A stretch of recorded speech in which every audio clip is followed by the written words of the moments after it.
Good evening mga idol, sa followers, saka subscribers.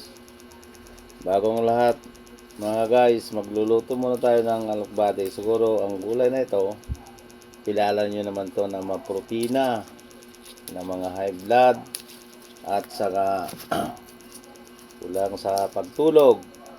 Itong gulay laging kinakain para maiwasan ang pagka-stroke. Guys, alam yung gulay na ito ay tinatawag na alokbati. Maganda ito sa pangatawan, lalo na kung sariwa. Ito nga guys, nga pala, maggulay-gulay muna tayo ngayon. Hindi ko pa alam kung anong ihalo ko dito. Ilalaga ko lang. Tapos isaw-saw sa bagoong na may sili. O kaya sa mga kalamansi. Para mga matanggal ang mga sipon. At saka ubo. Guys, ito mga alokbate na ito ay maganda sa pangatawan.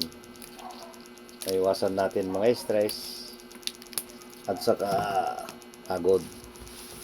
Ito naman guys, kilala nyo bang gulay na ito guys? Ito tinatawag na kamote na pula.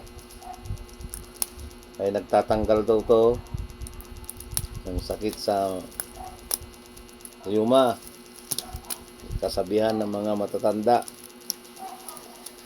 At nagbibigay din to ng magandang tina sa ating katawan. So guys, yung kamuting pula, ilalaga ko muna to sa mga hindi pa nakakalam nito. Gawin nyo mo ito, maganda ito sa pangatawan. Pero sa mga may pera, siguro baliwala ito sa kanila. Pero sa akin, ito ang ginagawa ko guys, para maganda ating kalusugan. Bago ako maligo guys, magluto muna ako ng panghapunan. Kasi wala naman tayong utusan, kundi ako lang. Magluluto muna tayo. Guys, magandang gabi sa inyong lahat. Kaya aking ina-advertise daw dahil sa maganda sa pangatawan talaga. Gusto nyo kumain, yung mga hindi nakakain, sige, magbaboy kayo guys. Ang init ng panahon ngayon, sigurado tataba kayo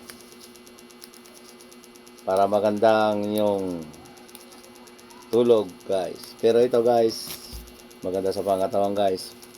Kaya kung ako sa inyo, subukan nyo ito guys.